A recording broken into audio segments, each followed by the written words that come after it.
My name is Julie Wiggins. I'm a member of Thrown Together Potters from Charlotte, North Carolina, and I'm pleased to be here with Michael Kline. He's going to be our guest potter at April 27th and 28th in Charlotte, and we're here going to talk about our pots for our upcoming sale.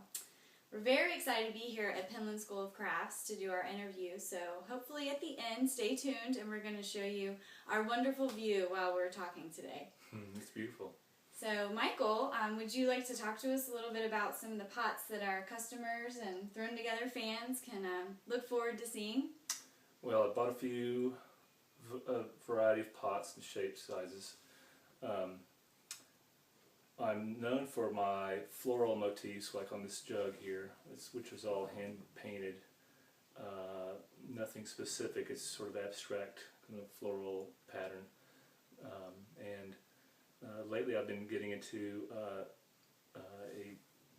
on this plate there's some combing. This is called combing, which is done with a slip that's poured onto the pot, in this case a plate. And then right before the slip dries, I'm combing through it with a little tool that leaves this kind of nice pattern, which is something that's related to paste paper making. I don't know if you've ever done that before, but yeah. It's something they use in book arts here at Penland. That's where I learned it when I was here as a resident. So anyway, I fire all these pots with wood, wood kiln, which I'm about to do for the sale this weekend. So you've been working pretty hard getting ready for the sale. Yeah. Pulling all-nighters and preparing. Working late, despite any kind of good sense, working long hours and as most potters do. Well, there's a certain urgency towards the firing. I mean, I don't care what kind of kiln you have, and a deadline. And most people can relate to deadlines. The nice thing about this sort of technique, which it's very much in the moment, it happens within, speaking of time, it happens within a certain range of time. Like slip is workable maybe for about a minute or two. So I pour the slip on the pot, and then I let it sit there for a moment. Sometimes I do another pot, I pour slip on another pot, and I have another one ready to go. So you're multitasking. So I'm doing one plate, and I set it down, and I do another plate. Then I pick the previous one up, and I do a sort of flourish of movement with the tool, and I get this pattern. So that's something I've really been excited about, and I'm going to have a lot of this work at the sale in Charlotte. And you're just doing this with your hands, your fingers. This is done with a rib, like a rubber rib. It has it's kind of been cut up. Okay. And it's literally, I didn't bring it, it's like a comb. It has like these little tips that stick out like a comb. And then so it's soft and it's flexible and it moves around the pot. The pot hasn't been fired yet, so it's it's still clay and it's soft. So sometimes the rib can press into the clay, which is nice too. It gives me a little bit of a depth. And then these pots are fired in a big kiln with wood, although I don't fire for long enough where the wood of ash and the wood of fire effects are too they're not as asserted as say on a gum or a kiln that's fired for several days. So because a lot of the pots are painted and decorated and glazed, so that's not necessary. But I like the activity of firing with wood. And have you always done wood firing? I've done wood firing since I was in college. Okay. So, and I've gone in and out of it over the years, depending on what studio I was working in and what kind of equipment I had. But I built this kiln 11 years ago, and this will be the 45th firing. And so a lot of times I will mark the pots on the bottom. This is a collector's thing. You can look at your pots. I have a Roman numeral on the bottom, which is a hint on when it was made. So this is XL111, so it's 43 for those in the Roman numeral world.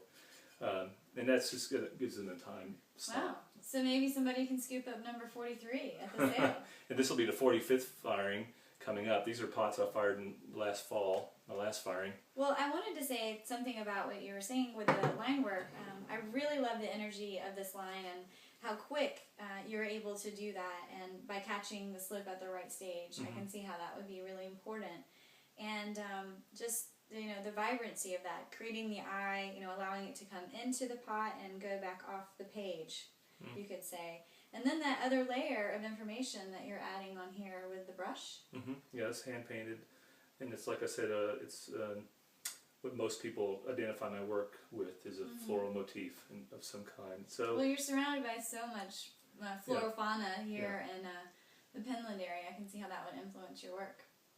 Yeah, so I like the idea of what you said about the goes off the page, so to speak. So I do look at my pots in a sense that there's maybe implying that there's space outside the pot. Right. You know, that's maybe the marks continue in a virtual way in your mind. Maybe, it's like it implies there's growing in from the side here, and kind of as a vine would come into onto the highway, and the kudzu would come in and start growing into. So I like that idea a lot, and also that I'm not really modeling the forms of the plants. It's more of a silhouette idea, especially you're with capturing some. It's almost like you're playing with negative, positive space too. Yeah. So like a pot like this is like this jug, which is a familiar shape, to most people in North Carolina. Can I hold that? Yeah. Oh gosh, it's heavy. That's great. Wow, look at that. But the thing that's interesting is when I moved here to North Carolina in 1998, I was very familiar, and I really loved old pots and southeastern pots. I'm originally from Tennessee, so I was very familiar with the kind of vernacular stoneware tradition in the southeast. But in art school, I wasn't really attracted to the shapes to make them. So I made pots that were very different from this. But when I moved here, I was really taken by the pots that people had in their collections and the museums, the Pottery Center in Seagrove, and there's all these influences that came together. And I started making these pots that were very traditional shapes and very clean, and but were not as easy as I thought to make. Right. So, but what happened was the patterns and the forms really came together for me. The roundness of the pots really in conjunction with, or in concert with the patterns, it really... well, it looks like, it's just like creating such wonderful volume in the pot just, allows for such a great script to happen on the outside, and the two play so well together, especially with the color of the glaze that you're using. Right, this is like a glaze that's not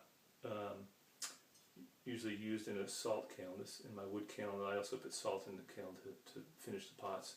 This is a Japanese glaze, a temaku glaze, which is generally dark. It's usually darker. And opaque, but with the salt it turns it yellow, which is really nice. And there's an area on that pot that's kind of darker, which kind of on this side here. Is that because of the direction it was facing on the Right, that was the back of the pot, so the back away from the flame, so that it wasn't getting as much of the salt flux in the glaze. And I think maybe related to like what they call a tobacco spit glaze, or maybe a frog skin. I'm not sure those terms or not, but which is basically iron saturated glaze in a wood salt kiln. Excellent. Well, I'm sure somebody's going to love to scoop this pot up. It's absolutely beautiful. It's such a strong form, and I love the handle on it too. And I like it as a decorator. I consider myself maybe more so a decorator of pots and maker of pots, but I do like I take every step seriously. All parts are considered, and I totally see that in your work. And so this pot in particular is interesting to me because it's almost all surface. It's a very little opening. I tried making pots that were just spheres and no opening, but I didn't really, wasn't comfortable with that kind of sculptural kind of object that I was making. So I really, function is very important to me. And even though this may be a kind of an archaic shape, people may use it. They could use it still. But I like the fact that it's almost a closed form. It's a very small opening, and the rest is surface for me to decorate, which is nice. Well, there's something about the tension that happens right in here that's really inviting. So I really enjoy the form and how you handled the surface on the outside. It's not easy to do, to decorate a pot of this size and to decorate a pot of that size. So I'm really impressed by your ability to do that. And that's something I've been thinking about a lot in my work. So, excellent. Speaking of your work. Yes, my work. Well, I'll just talk a little bit about some of the pieces. So you were talking about looking at different references and some historical pots, and I had the pleasure of studying in China in 2005, and so that's where I came across porcelain and celadons, and it just kind of blew my mind away, and really connecting deeply with the history. of China, and just how many pots have been made, and through the years how it would change, and throughout the emperors, and I like that. I like the ability to embrace that change in the work. Mm-hmm. So I came home and I started throwing porcelain, and in the past couple of years I've really developed a strong line of different decorations that I use. And this is going to be a new one. This is fresh out of the kiln from 2 weeks ago.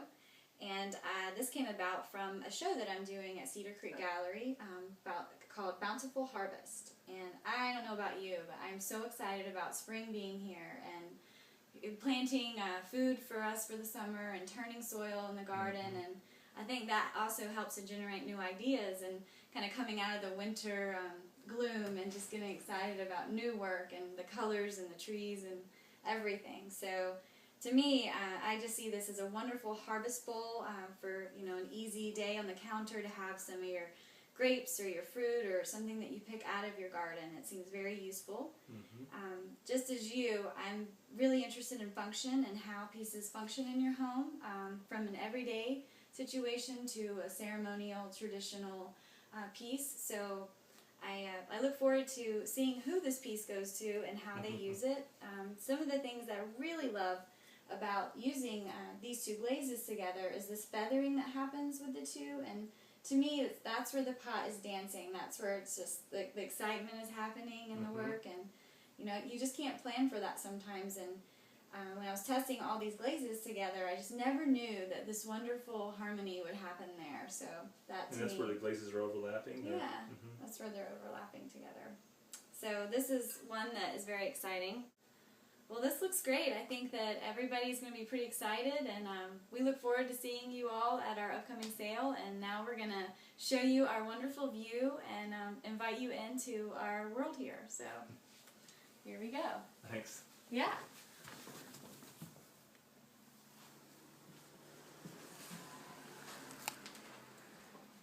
All right, so we're going to leave you guys on that note from Penland, North Carolina. We hope you guys have a wonderful day.